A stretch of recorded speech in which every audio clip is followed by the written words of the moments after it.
your journey with yourself, or we can work together and help you plan your career. So just take up the next slide and so before we begin, let's look at what are the current industry trends looking like. So what is our current status? What is our industry in which we are going to be stepping into talking all about? So that we are aware. It's not the same as how it was earlier, isn't it? We all agree or not? Our parents had careers which took them for 40 years. Do you think we are going to have the same? We are not going to have the careers which are going to be leading us for 40 years, isn't it? So we are going to transition from one career to another career, maybe 5 to 6 times in our career span. So that's very, very important that you know, you understand what are your current market trends, what are the industry trends at this point of time. Yeah. It's the video description.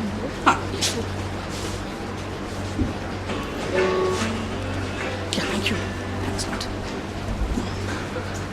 History is littered with successful businesses disrupted by new technologies and upstart companies who redefine markets and deliver value in new ways. Kodak, BlackBerry, Blockbuster are just a few iconic companies that have been disrupted in recent years. But disruption is not new. It's been around for generations. While disruptions vary in timing and intensity, they tend to follow similar patterns. First, the era of firming. Everyone remembers Apple's iPod, but they tend to forget the hundreds of digital music players that came before. Disruptive innovation and an incubation period that is often characterized by the entry of a large number of entrepreneurial ventures, as well as incumbent firms vying for dominance in the marketplace. Improvements in the innovation may be slow at first, but eventually accelerates as more and more experimentation occurs. Second, the shakeout.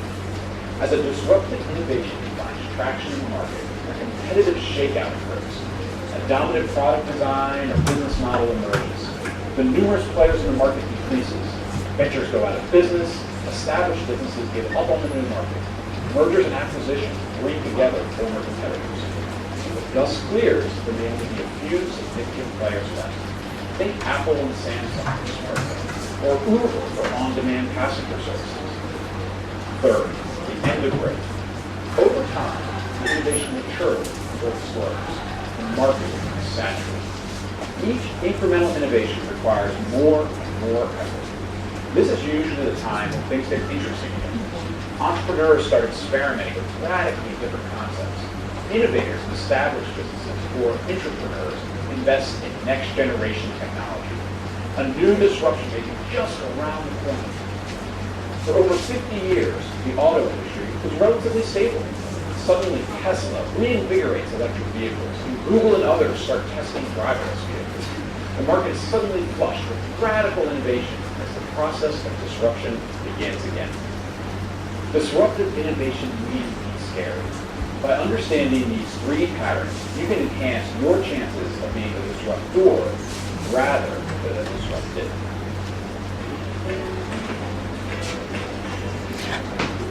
So what did we actually gather from this video?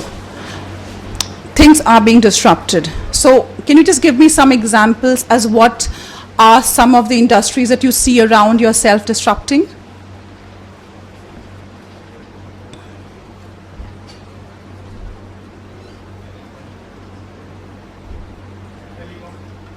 Telecom. And how is that?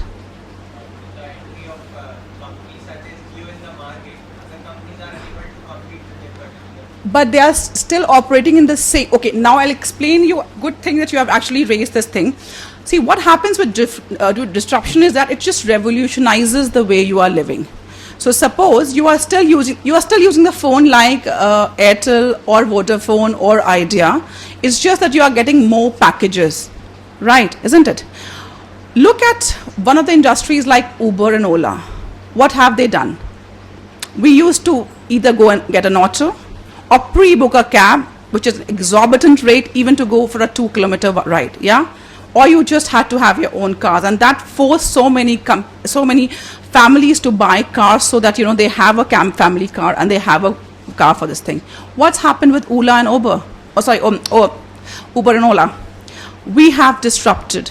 Now even the students who are studying, the children, the parents don't have to bother about, sending them in the heavily crowded buses, because normally they are so used to traveling with them that they are not used to the DTC buses.